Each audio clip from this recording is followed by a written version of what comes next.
Pour les ministres du gouvernement, ce mercredi, jour du Conseil des ministres, c'est aussi le jour de la rentrée. Les vacances sont finies, elles ont été courtes. Elles ont été d'une durée moyenne de 2 à 3 semaines. Ce matin, ce sont donc des ministres bronzés et détendus qui se sont retrouvés autour du chef de l'État.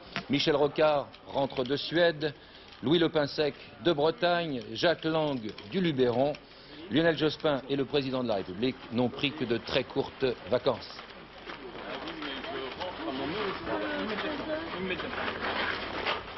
Une mise au point était attendue ce matin au Conseil des ministres, c'était celle de Pierre Bérégovoy, le ministre des Finances, après la publication du mauvais chiffre du commerce extérieur américain qui préoccupe les principales places boursières et financières. Le gouvernement français s'inquiète à présent du protectionnisme américain dirigé contre les produits européens. À la sortie du Conseil, Gérard Leclerc.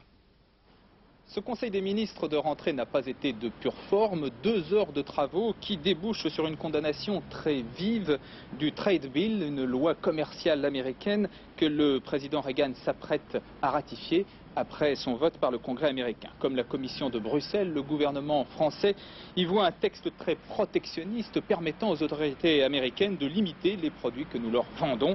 Des mesures que Claude Évin n'a pas hésité à qualifier d'insupportables et d'inacceptables.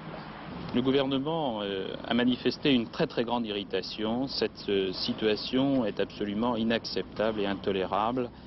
Ces mesures sont prises sans aucune concertation sur le plan mondial et il appartiendra dans les prochains jours et dans les prochaines semaines au gouvernement et aux ministres directement concernés, je pense par exemple au ministre de l'Agriculture, d'analyser cette situation et de prendre les décisions dans le cadre de l'Europe sans doute, mais de prendre en tous les cas des décisions qui ne pourront pas rester simplement des décisions verbales, des paroles verbales.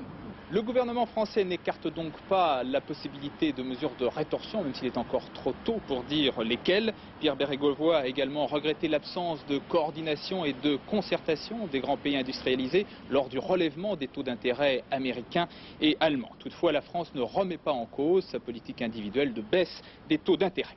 À retenir encore de ce Conseil des ministres le remplacement de M. Marcel Leclerc, chef de l'inspection générale de la police nationale. M. Roger Ledoussal le remplace donc.